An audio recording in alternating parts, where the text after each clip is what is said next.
قل هل يستوي الذين يعلمون والذين لا يعلمون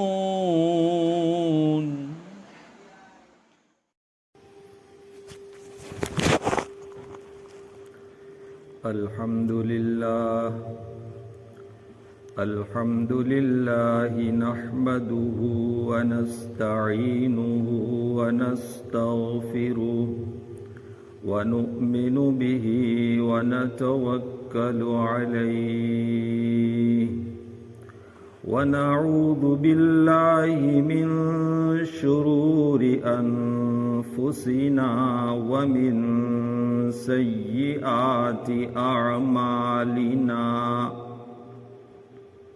من يهده الله فلا مضل له ومن يضلله فلا هادي له ونشهد أن لا إله إلا الله وحده لا شريك له ونشهد أن سيدنا ونبينا وحبيبنا وشفيعنا وسندنا ومولانا محمدا عبده ورسوله أما بعد فقد قال الله سبحانه وتعالى في كلامه المجيد والفرقان الحميد أعوذ بالله من الشيطان الرجيم بسم الله الرحمن الرحيم يا أيها الذين آمنوا قوا أنفسكم وأهليكم نارا وقودها الناس والحجارة عليها ملائكة غلاظ شداد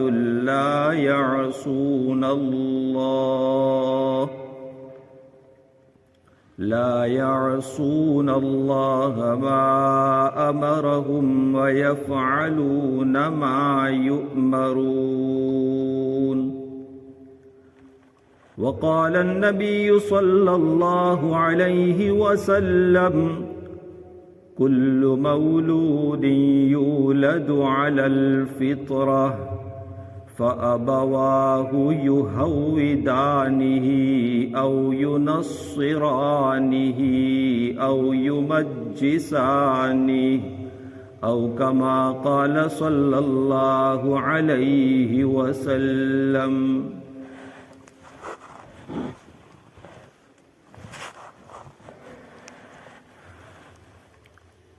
میری عزیز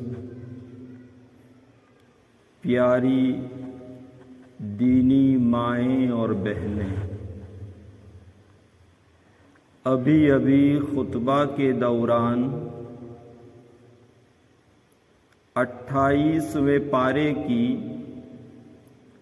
سورہ تحریم کی ایک آیت کریمہ اور ذخیرہ احادیث میں سے ایک حدیث شریف کی تلاوت کی گئی، جس آیت کریمہ کی تلاوت کی گئی اس میں اللہ سبحانہ و تعالی فرماتے ہیں، اے ایمان والو، اے مجھے ماننے والو، اے مجھ پر یقین لانے والو۔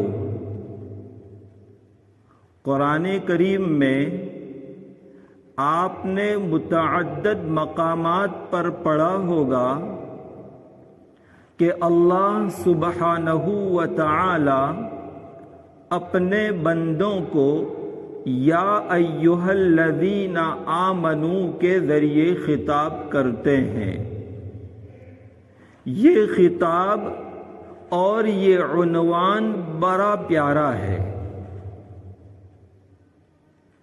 اس لیے کہ خطاب کا ایک طریقہ تو یہ ہے کہ خطاب کرنے والا، پکارنے والا مخاطب کا نام لے کر پکارے، اور خطاب کا دوسرا طریقہ یہ ہے کہ پکارنے والا اپنے مخاطب کو اس رشتے کا حوالہ دے کر پکارے جو پکارنے والے کا اس آدمی کے ساتھ قائم ہے۔ مثلاً آپ اگر اپنے بیٹے کو پکاریں تو اس کا ایک طریقہ تو یہ ہے کہ اس کا نام لے کر پکاریں۔ مثلاً یوں کہیں، اے محمد فلاں کام کرو، اے فلاں یہ کام کرو۔ اور دوسرا طریقہ یہ ہے کہ آپ اپنے بیٹے کو بیٹا کہہ کر پکاریں اور اس سے یوں کہیں، بیٹا ذرا پانی پلا دو، بیٹا ذرا فلاں کام کر دو۔ ظاہر سی بات ہے کہ بیٹا کہہ کر پکارنے میں جو پیار، جو محبت، جو شفقت ہے وہ نام لے کر پکارنے میں نہیں ہے۔ بالکل اسی طرح اللہ تبارک و تعالی نے کلام مجید میں جب دوسری قوموں کو خطاب کیا تو ان کا نام لے کر پکارا۔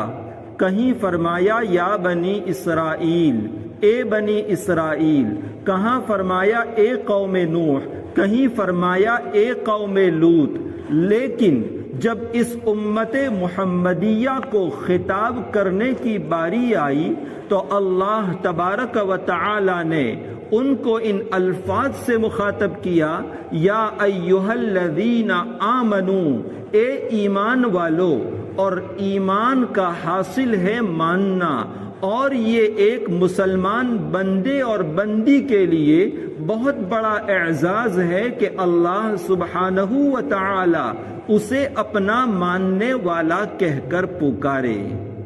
اللہ تبارک و تعالی جب اس طرح کا خطاب کرتے ہیں تو اس کا مقصد یہ ہوتا ہے کہ آگے جس بات کا حکم دیا جا رہا ہے وہ حکم نہایت ہی شفقت اور محبت کے اوپر مبنی ہے۔ اس آیت کریمہ میں بھی اللہ تبارک و تعالی اپنے ایمان والے بندوں اور ایمان والی بندیوں کو خطاب کر کے فرماتے ہیں، قُوا أَنفُسَكُمْ وَأَهْلِيكُمْ نَارًا، تم اپنے آپ کو اور اپنی اولاد کو، اپنے بال بچوں کو، اپنے گھر والوں کو بچاؤ اس آگ سے جس آگ کا ایندھن لکڑیاں نہیں، جس آگ کا ایندھن کوئلے نہیں، بلکہ اس آگ کا ایندھن انسان اور پتھر ہیں۔ علیہا ملائکۃ غلاظ شداد، اس آگ کے اوپر ایسے فرشتے مسلط اور مقرر ہیں جو نہایت ہی غلیظ، نہایت ہی سخت اور تند خو ہے۔ لا یعصون اللہ ما امرہم، وہ اللہ کے حکم کی خلاف ورزی نہیں کرتے، جس بات کا انہیں حکم دیا جاتا ہے وہ اس کو بجا لاتے ہیں۔ اس آیت کریمہ میں اللہ تبارک و تعالی ہم سے خطاب کرتے ہوئے فرماتے ہیں، تمہارے لیے صرف اتنی بات کافی نہیں کہ تم اپنے آپ کو آگ سے بچانے کی فکر کر لو اور مطمئن ہو کر بیٹھ جاؤ، میں تو دین کا پابند ہوں، میں تو نماز کا اہتمام کرنے والا ہوں۔ نہیں، بلکہ تمہاری ذمہ داری یہ ہے کہ خود کی اصلاح کرنے کے ساتھ ساتھ اپنے آپ کو جہنم کی آگ سے بچانے کے ساتھ ساتھ اپنی اولاد کو بھی آگ سے بچانے کی فکر کرو۔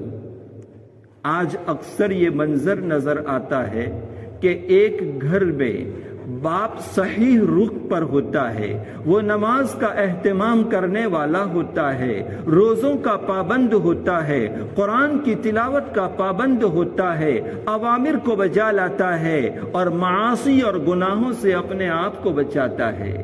یا گھر کی عورت دیندار ہوتی ہے لیکن اولاد کو دیکھو تو ان کا رخ کسی اور طرف ہوتا ہے، گناہوں کے سیلاب میں وہ بہتے جا رہے ہوتے ہیں، اور جب ان سے کہا جاتا ہے تم اپنی اولاد کو گناہوں سے بچاؤ، ان کو باز رکھنے کی فکر کرو، تو جواب دیتے ہیں ہم کیا کریں، معاشرہ ایسا ہے، سماج اور سوسائٹی ایسی ہے، ہم کہتے ہیں، منع کرتے ہیں، مگر اولاد باز نہیں آتی۔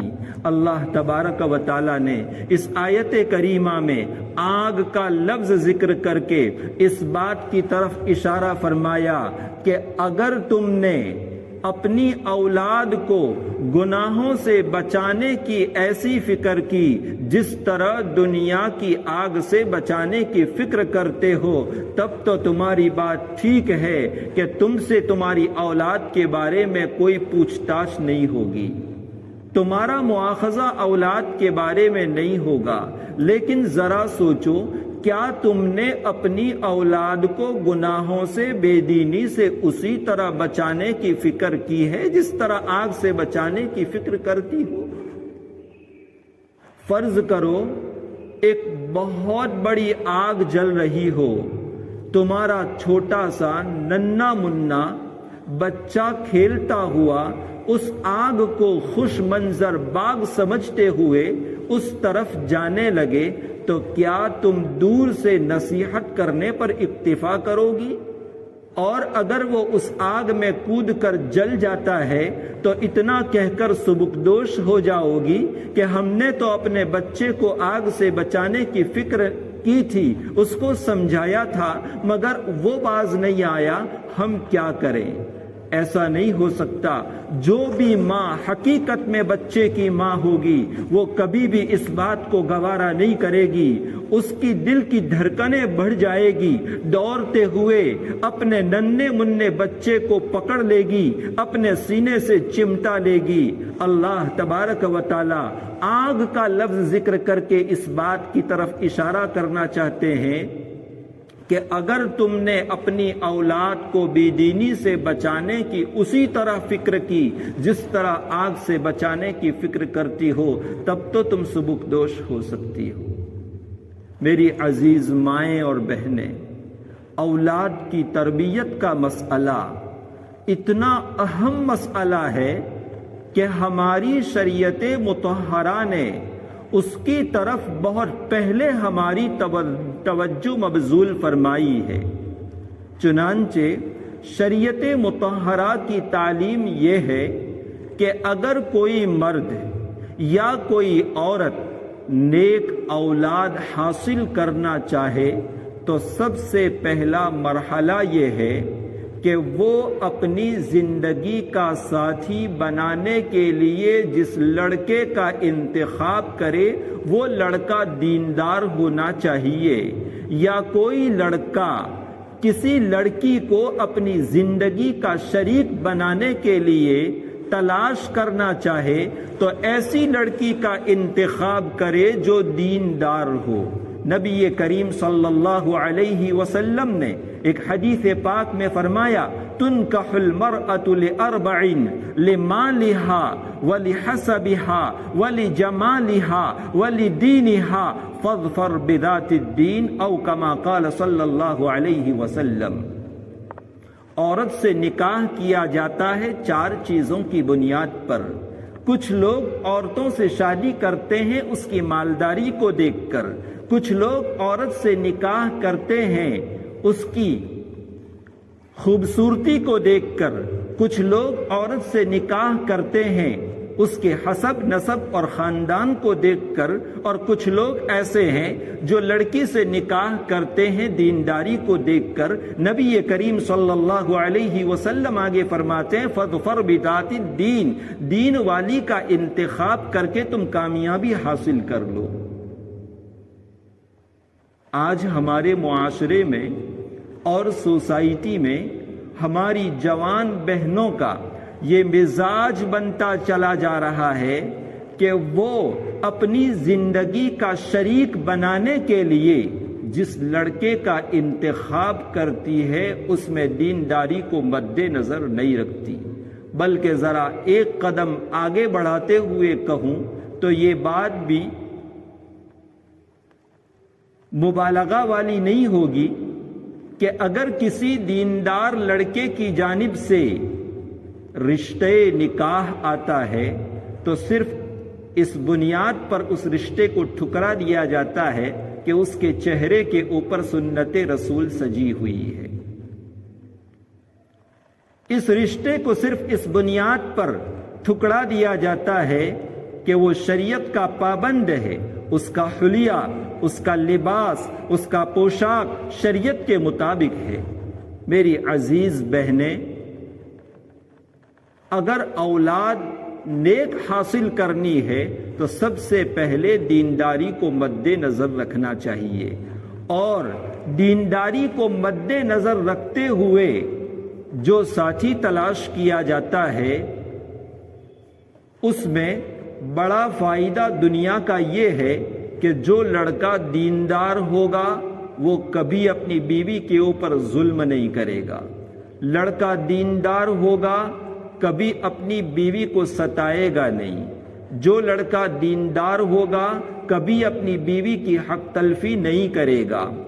لڑکا اگر دیندار ہوگا تو زندگی کے اندر دل کا سکون میسر ہوگا، اور دل کا سکون وہ چیز ہے کہ جو مال و دولت سے حاصل نہیں کی جا سکتی۔ دنیا میں رہتے ہوئے وہ گھر جنت کا نمونہ بن سکتا ہے۔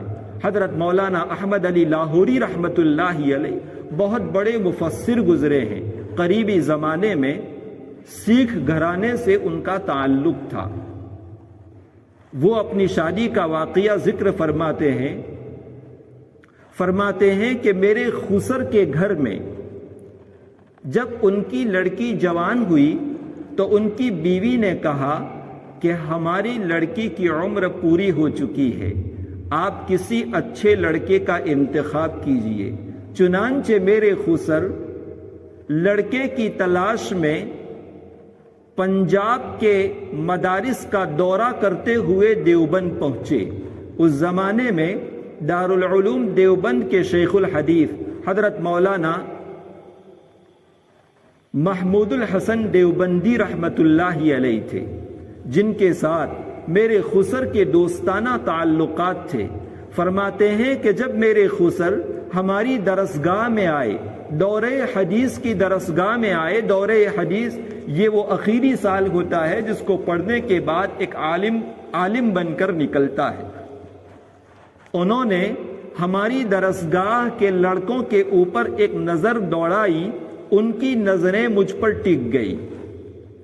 پھر میرے استاد شیخ الہند حضرت مولانا محمود الحسن دیوبندی رحمت اللہ علیہ سے پوچھا کہ کیا اس لڑکے کی شادی ہو گئی ہے؟ انہوں نے جواب دیا کہ اس کو کون لڑکی دے گا؟ یہ لڑکا تو سکھ گھرانے سے تعلق رکھتا ہے، نیا مسلمان ہوا ہے، ہمارے پاس پڑا رہتا ہے، اس کی ماں جو سکھ ہے کبھی یہاں آتی ہے، گالیاں دے کر چلی جاتی ہے، اس کو کون لڑکی دے گا؟ تو میرے خسر نے کہا کہ اگر وہ راضی ہوں تو میں اپنی بیٹی دینے کے لیے تیار ہوں۔ چنانچہ شیخ الہند رحمت اللہ علیہ نے مجھے بلایا اور کہا کہ کیا آپ نکاح کرو گے؟ میں نے کہا کہ حضرت میرا آگے پیچھے کوئی نہیں ہے، مجھے کون لڑکی دے سکتا ہے؟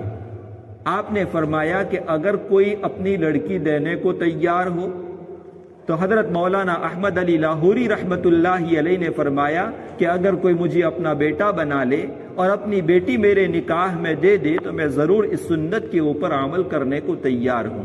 چنانچہ میرے خسر نے کہا آئندہ کل عصر کی نماز کے بعد نکاح ہوگا۔ فرماتے ہیں کہ اس کے بعد سبق ختم ہوا، میں کمرے میں پہنچا تو یہ خبر جنگل کی آگ کی طرح پورے مدرسے میں پھیل گئی. طلبہ تو طلبہ ہوتے ہیں، میرا مذاق اڑانے لگے اور میرے ساتھ مشورہ کرنے لگے، مجھے کچھ باتیں بتلانے لگے. میرے ایک دوست نے کہا کہ تمہارے پاس ایک ہی جوڑ کپڑا ہے، آپ ایسا کرو کسی دوست کے پاس سے، کسی طالب علم کے پاس سے اچھے کپڑے لے لو اور ان کو پہن کر کل مجلس نکاح میں آ جانا. میں نے کہا میرے پاس اپنے کپڑے ہیں، میں کسی اور کے پاس سے کیوں لوں؟ تو اس نے کہا کہ اچھا ایسا کرو کہ پھر اس کپڑے کو دھو لینا تاکہ کچھ مناسب معلوم ہو. فرماتے ہیں میری شامت آ گئی. جب دوسرا دن ہوا اور سبق ختم ہوا، میں نے دھوتی پہنی اور اپنے جسم کے کپڑے اتارے، اس کو دھویا اور اس کو سکھانے کے لیے رکھ دیا. سردی کا موسم تھا، اتفاقاً بادل آ گئے.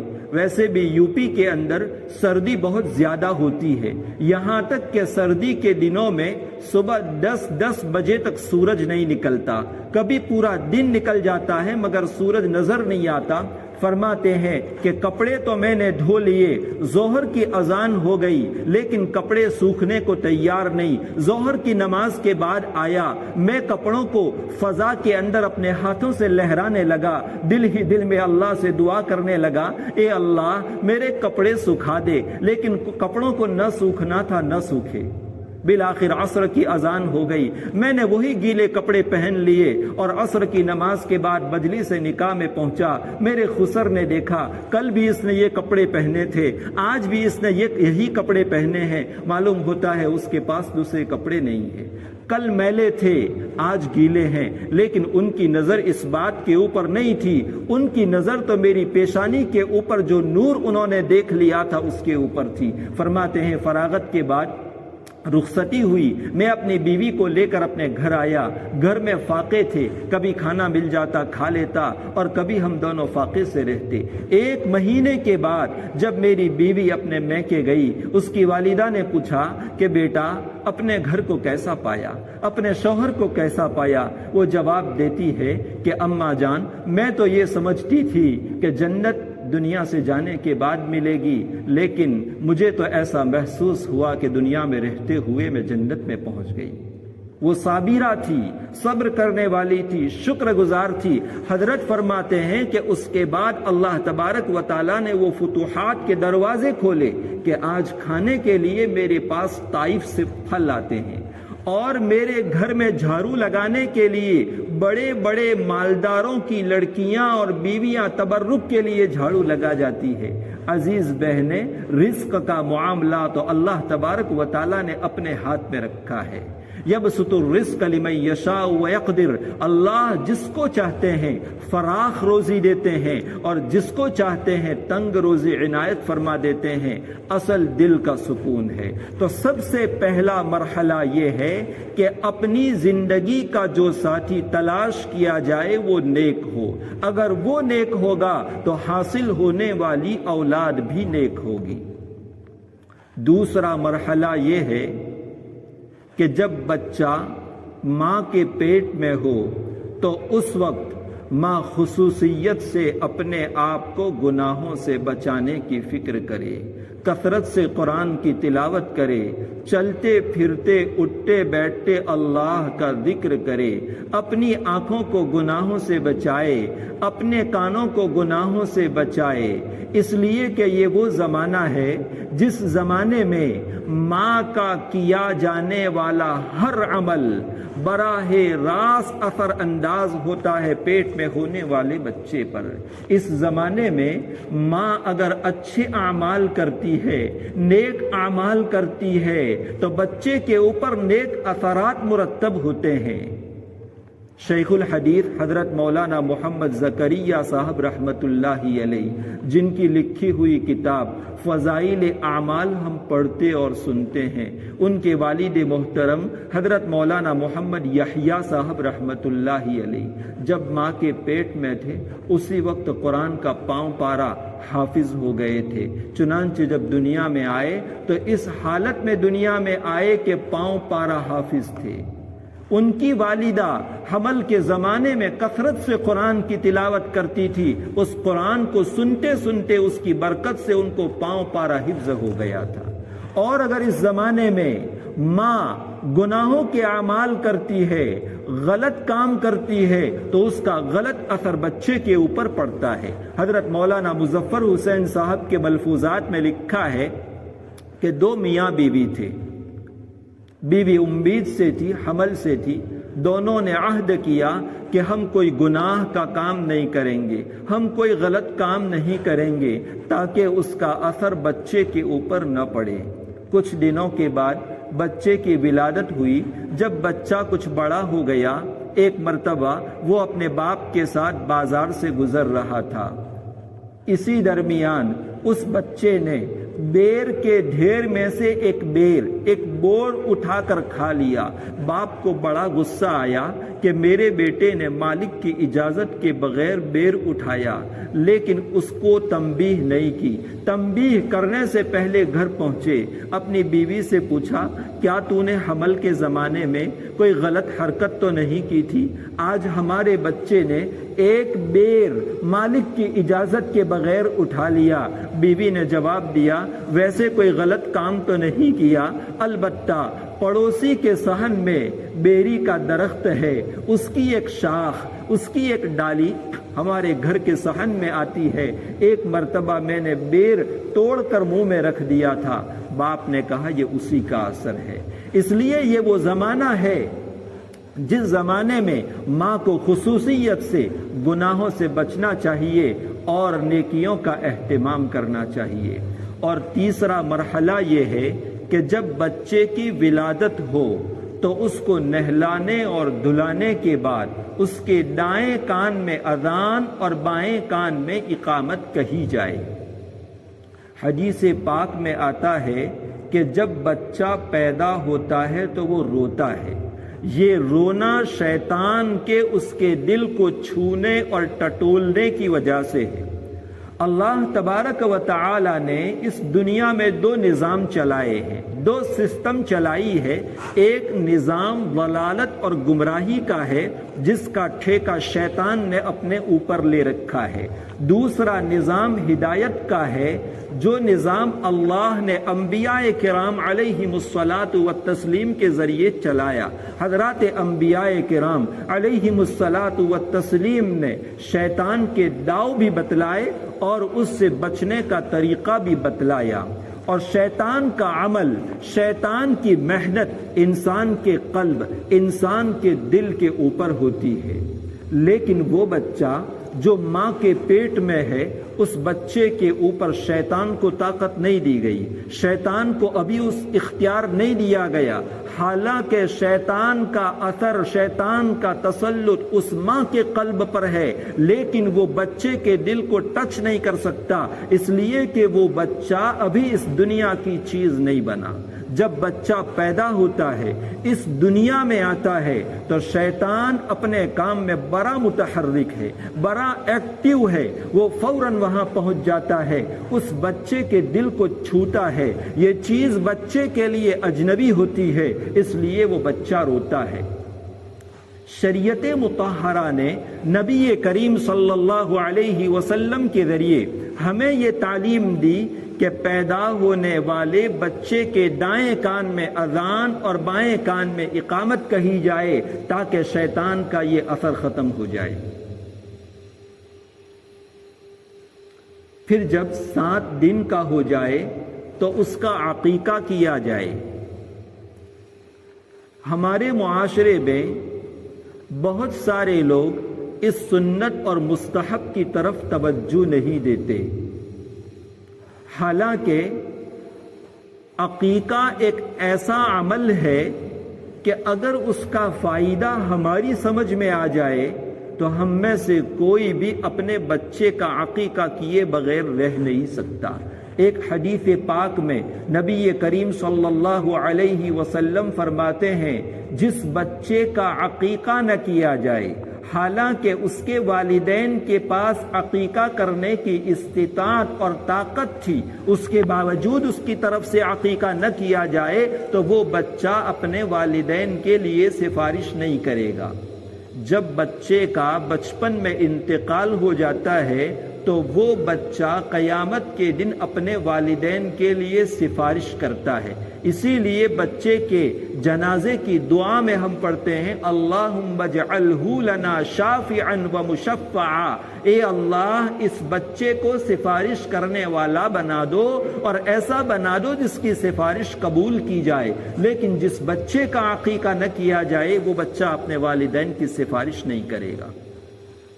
ایک بڑا فائدہ عقیقے میں یہ ہے کہ بچہ جب پیدا ہوتا ہے تو وہ بیماریوں میں گھرا ہوا ہوتا ہے، آفتوں اور مصیبتوں کے نزدیک ہوتا ہے، لیکن جس بچے کا عقیقہ کیا جائے وہ بچہ بیماریوں سے دور ہو جاتا ہے، آفتوں سے محفوظ ہو جاتا ہے۔ یہ اتنا عظیم فائدہ ہے کہ تھوڑے سے پیسوں میں سنت پر عمل بھی ہو جاتا ہے اور دنیا کا فائدہ بھی حاصل ہو جاتا ہے۔ آج ہم اپنے گھروں میں جب بچوں کی ولادت ہوتی ہے ہزاروں روپیوں کی شیرینی، پیندے اور مٹھائیاں تقسیم کر دیتے ہیں، مگر ہم عقیقہ نہیں کرتے۔ حالانکہ لڑکے کی طرف سے 2 بکرے یا 2 بکریاں، لڑکی کی پیدائش ہوئی ہے تو 1 بکرا یا 1 بکری کا عقیقہ کرنا چاہیے۔ یہ عقیقہ 7ویں دن ہوتا ہے، 7ویں دن نہ ہو سکے 14ویں دن، 14ویں دن نہ ہو سکے 21ویں دن، بلکہ زندگی میں جب چاہے عقیقہ کر سکتے ہیں۔ صرف اتنا لحاظ رکھنا چاہیے کہ 7واں دن پڑھنا چاہیے، جس کی آسان شکل اور صورت یہ ہے کہ بچے کی پیدائش جس دن میں ہوئی ہے اس سے اگلے دن عقیقہ کیا جائے۔ مثلا جمعہ کے دن میں ولادت ہوئی ہے، جب کبھی عقیقہ کرنا ہو جمعرات کے دن عقیقہ کیا جائے، وہ 7واں دن پڑتا ہوگا۔ اس کے بعد بچے کا نام رکھا جائے۔ نام رکھنے میں بھی ہم غلطی کر جاتی ہیں۔ نام ایسا ہونا چاہیے جس کا معنی اچھا ہو، جس کا مفہوم اچھا ہو۔ حضرات انبیاء کرام علیہم الصلاۃ والتسلیم کے ناموں پر نام رکھنا چاہیے، اولیاء اللہ کے ناموں پر نام رکھنا چاہیے، صحابیات اور تابعیات اور جو ولیاء گزری ہیں ان کی ناموں کے اوپر اپنی بچیوں کا نام رکھنا چاہیے، اس لیے کہ نام کا بھی اثر ہوتا ہے۔ اگر نام اچھا ہوتا ہے تو اس کا اچھا اثر ہوتا ہے، اگر نام غلط ہوتا ہے تو اس کا اثر بھی بچے کے اوپر غلط پڑتا ہے۔ اسی لیے نبی کریم صلی اللہ علیہ وسلم کی خدمت میں اگر کوئی لڑکا یا لڑکی ایسا آتے جس کا نام اچھا نہ ہوتا، حضور اکرم صلی اللہ علیہ وسلم اس کا نام بدل دیتے تھے۔ حضرت عمر رضی اللہ تعالی عنہ کی ایک بیٹی کا نام عاصیہ تھا، جس کے معنی گنہگار کے ہیں۔ نبی کریم صلی اللہ علیہ وسلم نے اس کا نام بدل کر کے جمیلہ رکھا، جس کے معنی خوبصورت کے ہیں۔ اور ایک حدیث میں آتا ہے احب اسمائکم الی اللہ تعالی عبد اللہ و عبد الرحمن، تمہارے ناموں میں سب سے پسندیدہ نام جو اللہ کے نزدیک محبوب ہے وہ عبداللہ اور عبد الرحمن ہے۔ آج انوکھے نام رکھنے کے چکر میں ہم لوگ ایسا نام بعض مرتبہ رکھ دیتے ہیں جس کا معنی اچھا نہیں ہوتا یا اس کا کوئی معنی ہی نہیں نکلتا، اس لیے اس بات کا بھی اہتمام کرنا چاہیے۔ اس کے بعد تیسرا مرحلہ یہ آتا ہے کہ جب بچہ کچھ بڑا ہو جائے، اس کی زبان کھلنے لگے، بولنے لگے، تو سب سے پہلے اس کو لفظ اللہ سکھلاؤ، لا الہ الا اللہ کی تلقین کرو، اور اس کے ساتھ ساتھ سونے کے کھانے کے آداب بتلاؤ۔ یہ وہ زمانہ ہوتا ہے کہ اگرچہ بچہ کچھ سمجھتا نہیں ہے، لیکن اس زمانے میں بچے کو جس چیز کی ہدایت دی جاتی ہے وہ بچہ مضبوطی کے ساتھ پکڑ لیتا ہے۔ حضور اکرم صلی اللہ علیہ وسلم کی روایت میں آتا ہے کہ آپ صلی اللہ علیہ وسلم کی زوجہ مطہرہ ام المومنین حضرت ام سلمہ رضی اللہ تعالی عنہا کے ایک بیٹے تھے عمر ابن ابو سلمہ، یہ اگلے شوہر سے تھے، اور جس وقت آپ صلی اللہ علیہ وسلم کے ساتھ حضرت ام سلمہ کا نکاح ہوا تو وہ اپنے لڑکوں کو لے کر حضور اکرم صلی اللہ علیہ وسلم کی خدمت میں آئی۔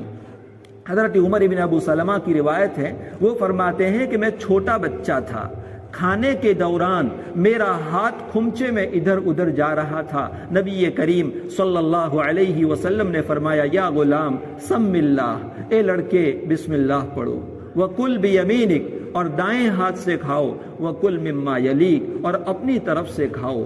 خود حضرت عمر ابن ابو سلمہ فرماتے ہیں، بخاری شریف کی روایت ہے، فرماتے فَمَا زَالَتْ تِلْكَ طِعْمَتِي بَعْدُ، جب حضور اکرم صلی اللہ علیہ وسلم نے مجھے یہ تعلیم دی تو اس کے بعد کھانے کا طریقہ ہمیشہ کے لیے میرا یہ ہو گیا۔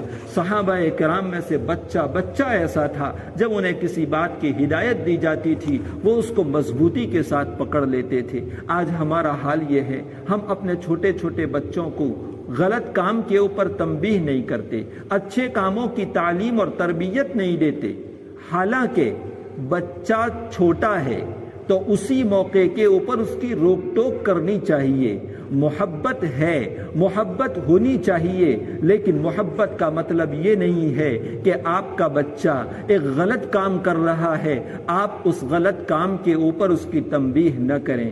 دیکھیے نبی کریم صلی اللہ علیہ وسلم کو اپنے نواسے حضرت حسن رضی اللہ تعالی عنہ کے ساتھ کتنی محبت تھی۔ ابن ماجہ شریف کی روایت ہے، آپ صلی اللہ علیہ وسلم نے حضرت حسن کے بارے میں فرمایا اللہم انی احبہ، اے اللہ میں اس سے محبت کرتا ہوں، آپ بھی اس سے محبت فرمائیں، اور جو شخص بھی حسن سے محبت کریں آپ اس سے بھی محبت فرمائیں۔ کتنی محبت تھی حضرت حسن سے۔ ایک مرتبہ نبی کریم صلی اللہ علیہ وسلم ممبر پر کھڑے کھڑے خطبہ دے رہے تھے، اتنے میں حضرت حسن جو ابھی بالکل چھوٹے تھے، نیا چلنا سیکھے تھے، گھر سے باہر نکلے۔ آپ جانتی ہیں جب بچہ شروع میں چلنا سیکھتا ہے تو پڑھتا ہے، چلتا ہے۔ نبی کریم صلی اللہ علیہ وسلم کی طرف حضرت حسن آ رہے تھے، آپ صلی اللہ علیہ وسلم ممبر سے اتر پڑے، اپنے بچے کو، اپنے نواسے کو اپنے کندھے پر اٹھایا اور ممبر پر تشریف لے گئے۔ اتنی زیادہ محبت تھی، لیکن سنیں 3 سال کی عمر ہوگی یا 2.5 سال کی عمر ہوگی، نبی کریم صلی اللہ علیہ وسلم کے گھر میں صدقات کا مال پڑا ہوا تھا۔ صدقات کا مال جب آتا تھا حضور اکرم صلی اللہ علیہ وسلم ایک جانب جمع فرماتے اور مستحقین کے درمیان تقسیم فرماتے تھے۔ زکوٰۃ اور صدقات بنو ہاشم کے خاندان پر، نبی کریم صلی اللہ علیہ وسلم کے خاندان پر حرام ہے۔ ایک مرتبہ حضرت حسن نے صدقات کی کھجوروں میں سے ایک کھجور اٹھا لی، نبی کریم صلی اللہ علیہ وسلم کی نظر نہیں تھی، بچے نے اٹھا کر منہ میں رکھ دی۔ بعض روایات میں آتا ہے وہ چبانے لگے، جیسے بچہ چاکلیٹ منہ میں رکھتا ہے، رال ٹپکتی ہے اس طرح رال ٹپکنے لگی۔ نبی کریم صلی اللہ علیہ وسلم کی نظر پڑ گئی، آپ صلی اللہ علیہ وسلم نے تنبیہ کی، فرمایا کخ کخ، جیسے ہم اپنی زبان میں بولتے ٹھو ٹھو، یعنی کوئی چیز قابل نفرت بچہ جب اپنے منہ میں ڈال دیتا ہے ہم تھکوا دیتے ہیں۔ نبی کریم صلی اللہ علیہ وسلم نے حضرت حسن کے پاس سے وہ کھجور تھکوا دی اور فرمایا کہ ہم خاندان بنو ہاشم کے اوپر صدقہ حرام ہے۔ کیا نبی کریم صلی اللہ علیہ وسلم نے نہیں سوچا کہ یہ چھوٹا بچہ ہے، ناسمجھ ہے؟ آپ صلی اللہ علیہ وسلم جانتے تھے یہ چھوٹا ہے، نادان ہے، لیکن ہم تو نادان نہیں ہے، اس لیے ہمارا بچہ اگر کوئی غلط حرکت کرے فوراً اس کے اوپر تنبیہ ہونی چاہیے، اس لیے کہ بچہ سمجھے نہ سمجھے، جب کسی غلط بات کے اوپر تنبیہ کی جاتی ہے، اس کو محبت سے سمجھایا جاتا ہے تو وہ پتھر کی لکیر بن جاتا ہے۔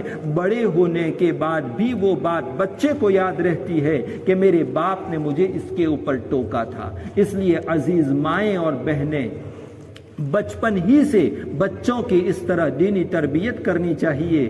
بیٹے کو کھانا کھلاتے وقت دعا پڑھانی چاہیے، کھانے کے بعد کی دعا سکھانی چاہیے، سونے سے پہلے کے آداب، بیت الخلاء میں جانے کے آداب، نکلنے کے آداب، گھر سے نکلتے ہیں تو کیا دعا پڑھتے ہیں، گھر میں داخل ہوتے ہیں تو کیا دعا پڑھتے ہیں۔ عزیز مائیں اور بہنیں، اتنی بہترین قسم کی تعلیمات شریعت مطہرہ کی ہے۔ ایک بچہ جب آپ کا گھر سے باہر باہر نکلتا ہے آپ اس کو سکھلائیں، بیٹے پڑھو بسم اللہ توکلت علی اللہ لا حول ولا قوت الا باللہ، جانتی ہے اس کا مفہوم؟ بچہ اپنی معصوم ننھی منی زبان سے اللہ سے کہتا ہے اے اللہ میں اپنے گھر سے نکلتا ہوں، ہو سکتا ہے مجھے کوئی زہریلا جانور ڈس لے، ہو سکتا ہے کوئی دشمن مجھے اٹھا لے، ہو سکتا ہے مجھ پر کوئی مصیبت آ پڑے، توکلت علی اللہ، اے اللہ میں تجھ پر بھروسہ کر کے نکلتا ہوں۔ عزیز مائیں آپ ذرا بتائیں جب یہ بچہ اپنی معصوم سی زبان میں اللہ پر توکل کر کے اللہ پر بھروسہ کر کے نکلے گا، کیا آپ کے بچے کی اللہ حفاظت نہیں فرمائیں گے؟ اس لیے شریعت مطہرہ کی تعلیم ہر تعلیم ایسی ہے کہ جس میں سینکڑوں فوائد مضمر اور پوشیدہ ہے۔ اس لیے تیسرا مرحلہ یہ ہے کہ بچے کی بہترین تعلیم دی جائے، اور اس کے بعد جب بچہ 7 سال کا ہو جائے نماز کا حکم دیا جائے، اور 10 سال کا ہو جائے نماز کے ترک کرنے کے اوپر، نماز کے چھوڑنے کے اوپر مارا جائے۔ حضور اکرم صلی اللہ علیہ وسلم فرماتے ہیں مروا صبیانکم بالصلاۃ وہم ابناء 7 سنین، تم اپنی اولاد کو نماز کا حکم دو جب وہ 7 سال کے ہو جائیں، اور فرمایا وضربوہم علیہا وہم ابناء 10 سنین، اور جب 10 سال کے ہو جائیں نماز کے چھوڑنے کے اوپر ان کو مارو، وفرقوا بینہم فی المضاجع، اور ان کے بستر کو الگ رکھو، ایک بستر میں 2 بچوں کو نہ سلاؤ۔ یہ وہ زمانہ ہوتا ہے جس میں بچے کی بہترین تعلیم اور تربیت دی جا سکتی ہے، اور اس وقت جو تعلیم اور تربیت دی جاتی ہے، جو چیز بچے کی عادت میں ڈلوائی جاتی ہے، وہ ہمیشہ کے لیے اس کی عادت بن جاتی ہے۔ عزیز مائیں اور بہنیں، اس لیے ہمیں خصوصیت کے ساتھ تعلیم اور تربیت کی طرف، بچے کی تربیت کی طرف توجہ دینے کی ضرورت ہے۔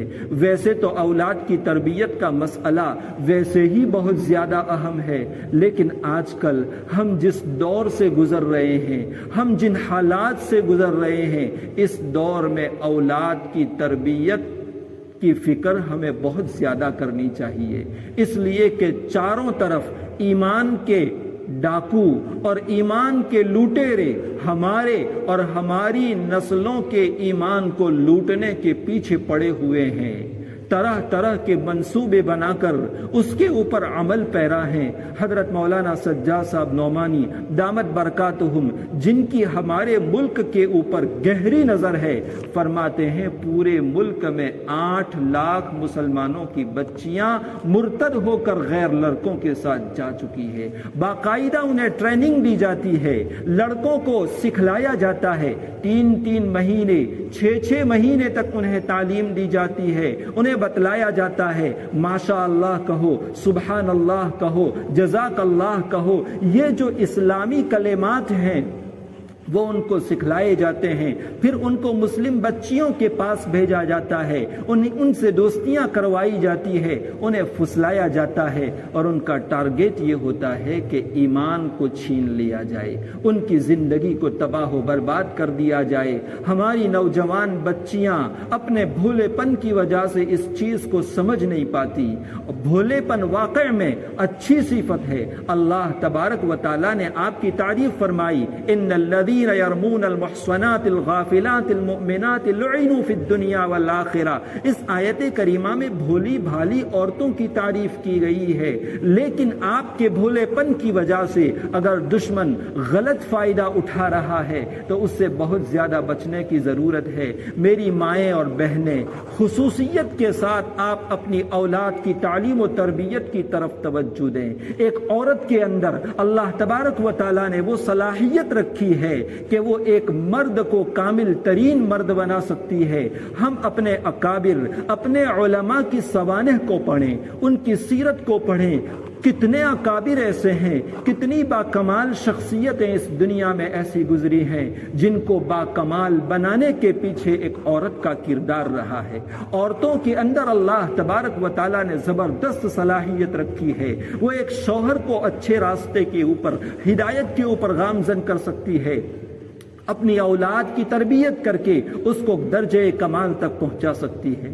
تابعین کا زمانہ ہے، تابعین کا زمانہ ہے۔ خطیب نے مدینہ منورہ میں اعلان کیا، یہ وہ زمانہ تھا جب جہاد چل رہا تھا اور فتوحات کا دورہ تھا۔ خطیب نے تشکیل کی جہاد کے لیے ازبکستان، آذربائیجان کی طرف جہاد ہو رہا تھا۔ ایک جوان کھڑے ہوئے، نام تھا ان کا فروخ، انہوں نے اپنا نام جہاد میں جانے کے لیے لکھوا دیا۔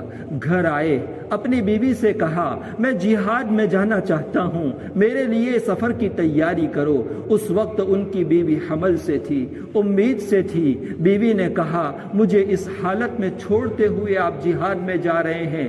شوہر نے جواب دیا میں تجھے اور تیرے پیٹ کے بچے کو اللہ کے حوالے کر کے جاتی ہوں۔ بیوی نے گھوڑے پر زین رکھی، زرہ لا کر دی، سفر کی تیاری کر دی۔ شوہر نے 30,000 اشرفیہ، 30,000 سونے کے سکے اپنی بیوی کو دیے اور فرمایا جو بچہ پیدا ہو اس کی تعلیم و تربیت کے پیچھے اس کو خرچ کرنا۔ اس کے بعد وہ جوان جہاد کے لیے روانہ ہو گیا۔ بیوی نے بہتے ہوئے آنسوؤں کے ساتھ اپنے شوہر کو رخصت کیا۔ یہ بندہ جہاد کرتا رہا 27 سال گزر گئے، 27 سال تک اپنے گھر کی طرف واپس نہیں لوٹا۔ ادھر ان کے گھر میں بیوی کو لڑکے کی پیدائش ہوئی، لڑکے کا نام رکھا ربیعہ، لڑکے کا نام رکھا ربیعہ۔ جب یہ بچہ کچھ بڑا ہوا اس کو ابتدائی تعلیم دلوائی۔ جب ابتدائی تعلیم مکمل ہو گئی، قرآن، تفسیر، حدیث، فقہ وغیرہ کی تعلیم کے لیے بڑے بڑے علماء کے پاس بھیجا، یہاں تک کہ وہ اتنے بڑے عالم بن گئے، اتنے بڑے عالم بن گئے، فقہ میں اتنی مہارت اللہ نے دی کہ اس زمانے کے فقہا میں جب اختلاف ہوتا سب سے اخیری رائے ان کی تسلیم کی جاتی، یہاں تک کہ ربیعہ کے ساتھ رائے کا نام لگ گیا۔ لوگ ربیعۃ الرائے کے نام سے انہیں پکارنے لگے۔ مدینہ کے شیخ اور مدینہ کے امام بن گئے۔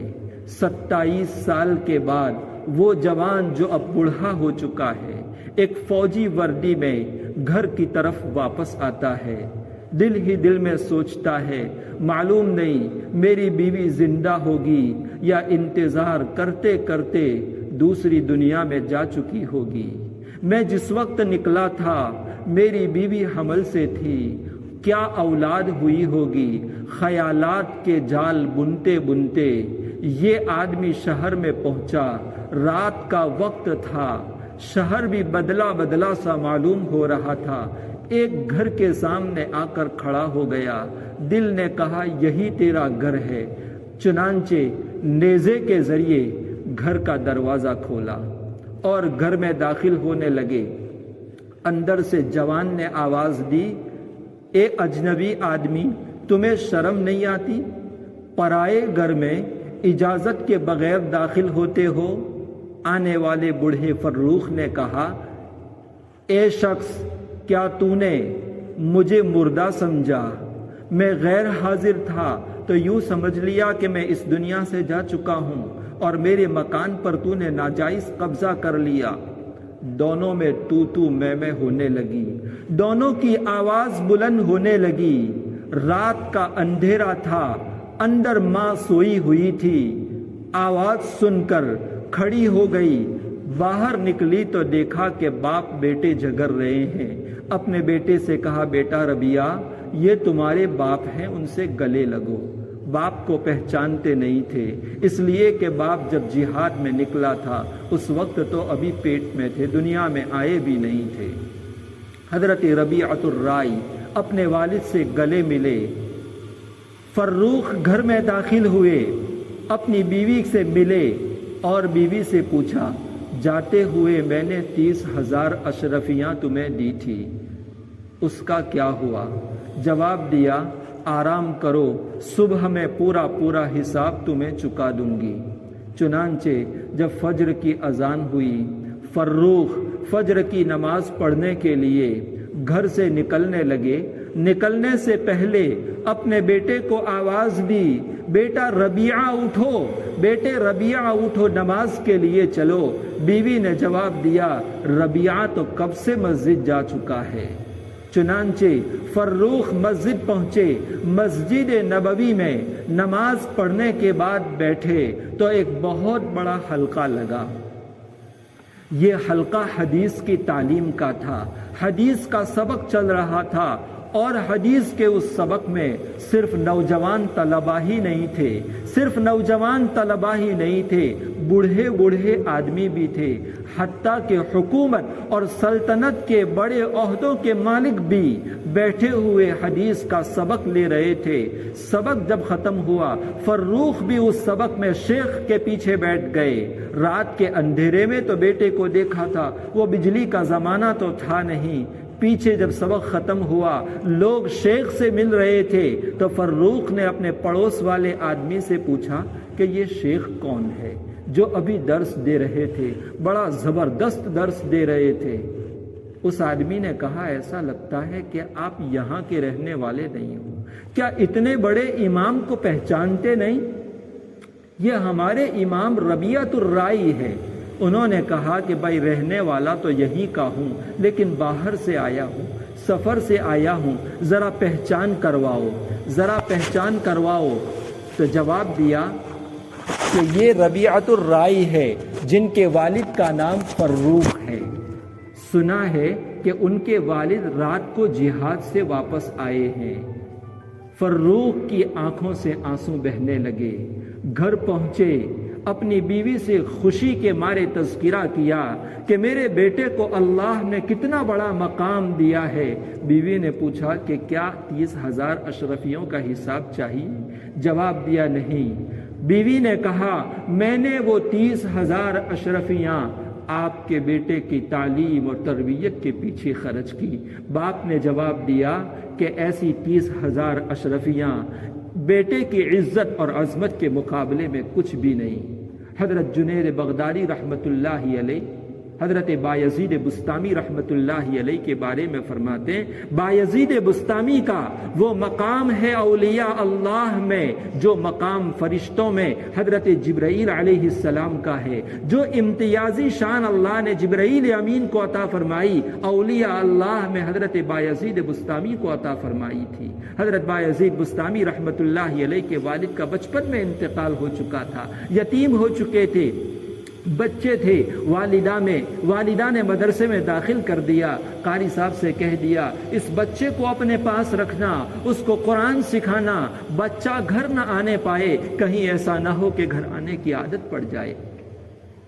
کچھ دنوں کے بعد وہ بچہ اداس سا معلوم ہونے لگا۔ استاد نے پوچھا کہ بیٹے اداس کیوں ہو؟ جواب دیا، امی جان کی یاد آ رہی ہے، آپ مجھے گھر جانے کی اجازت مرحمت فرمائیں۔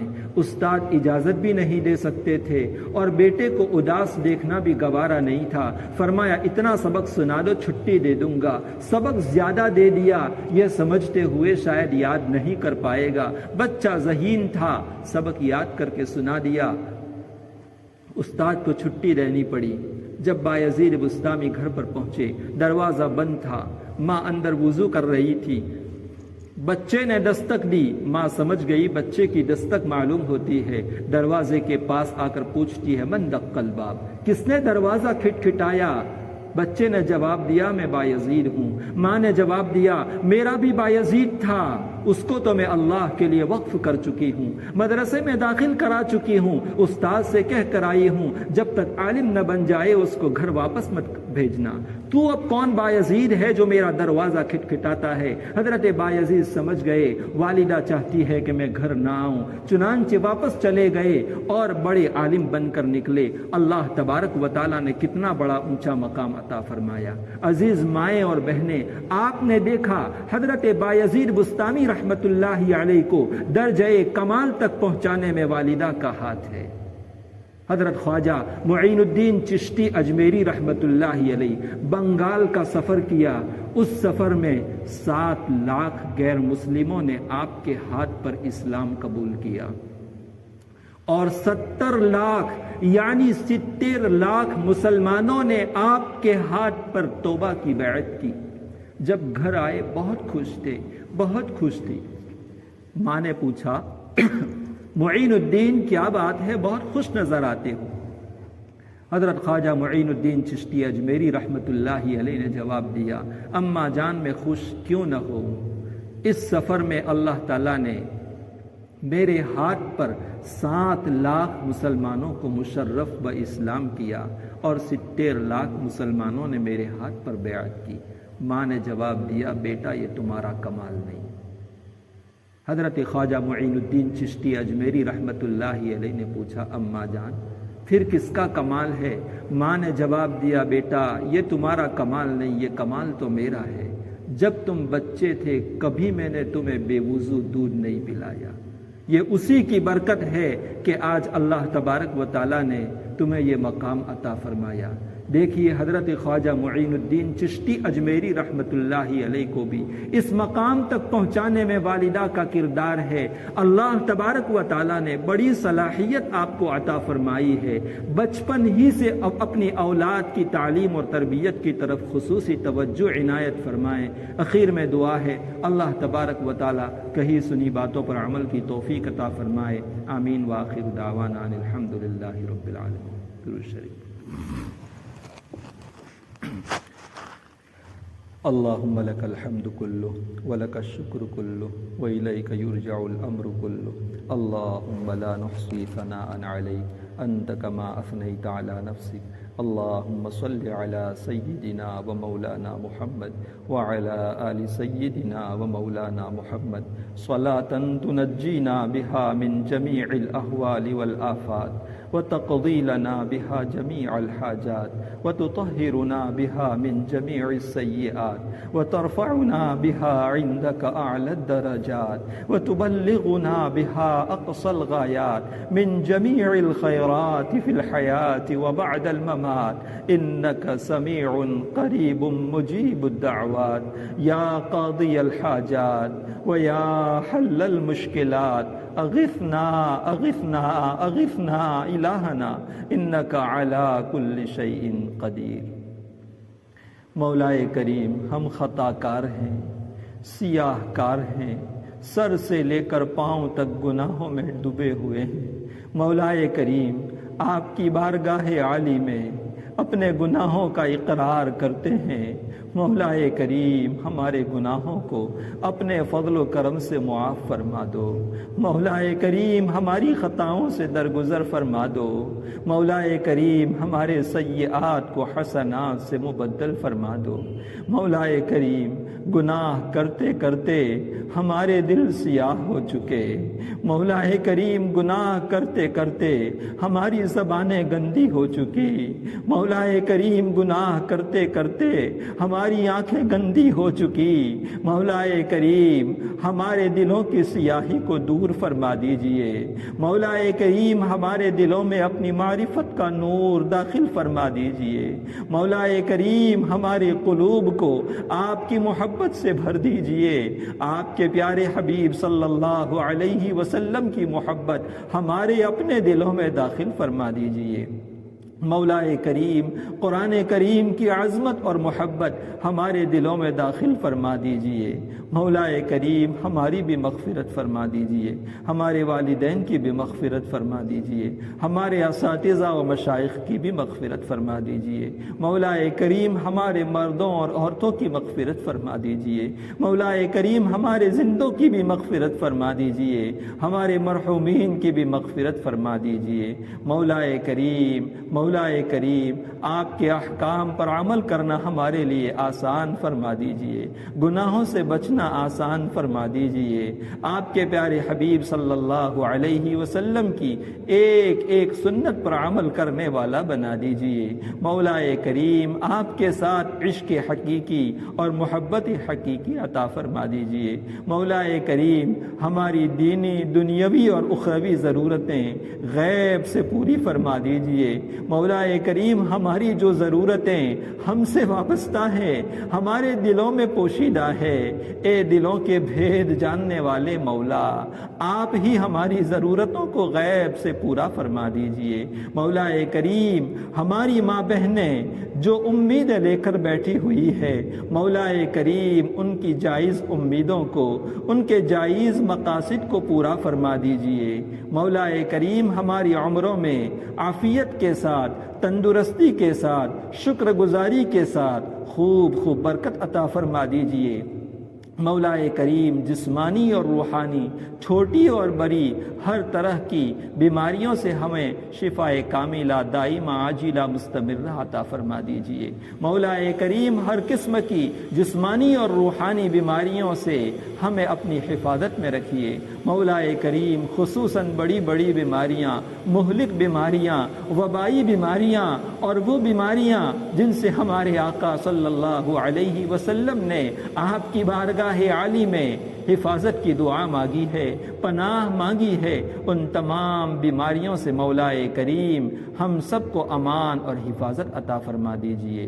مولا کریم پریشان حالوں کی پریشانیاں دور فرما دیجئے، ضرورت مندوں کی ضرورتیں پوری فرما دیجئے، مقروضین کے قرضوں کی ادائیگی کی غیب سے شکلیں اور صورتیں پیدا فرما دیجئے۔ مولا کریم ہمارے جو بھائی اور بہن بے قصور ہونے کی حالت میں جیلوں میں محبوس ہیں، عزت کے ساتھ انہیں رہائی عطا فرما دیجئے۔ مولا کریم جو بے جوڑ ہیں ان کو نیک اور صالح جوڑا عطا فرما دیجئے، جو بے گھر ہیں ان کو وسیع اور کشادہ گھر عطا فرما دیجئے۔ مولا کریم جو بے اولاد ہیں ان کو نیک اور صالح اولاد عطا فرما دیجئے۔ مولا کریم جن کی گود اولاد سے خالی ہیں ان کو نیک اور صالح اولاد عطا فرما دیجئے۔ جن کی اولاد نافرمان ہے ان کی اولاد کو فرما بردار بنا کر ان کو ان کے والدین کے لیے آنکھوں کی ٹھنڈک عطا فرما دیجئے۔ مولا کریم حرمین شریفین کی بار بار زیارت کی توفیق عطا فرما دیجئے۔ حرمین شریفین کی حفاظت فرمائیے، بیت المقدس کی حفاظت فرمائیے، تمام مدارس، مساجد، خانقاہیں اور دینی نسبت پر کام کرنے والی تمام تنظیموں کی پوری حفاظت فرمائیے۔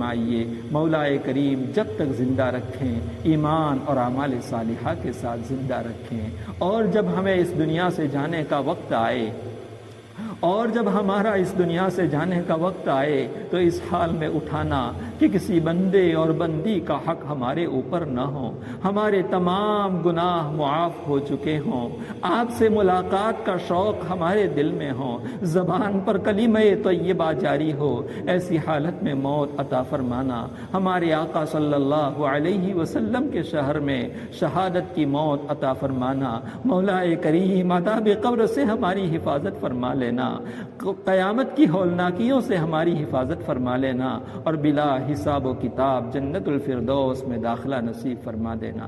مولا کریم جو مانگا ہے وہ بھی عطا فرمائیے، جو مانگنے سے رہ گیا اپنی شایان شان عطا فرمائیے۔ لا الہ الا انت سبحانک انا کنا من الظالمین۔ اللہم صل علی سیدنا محمد وعلی آل سیدنا محمد وبارک وسلم۔ سبحان ربک رب العزة عما یصفون وسلام علی المرسلین والحمد للہ رب العالمین۔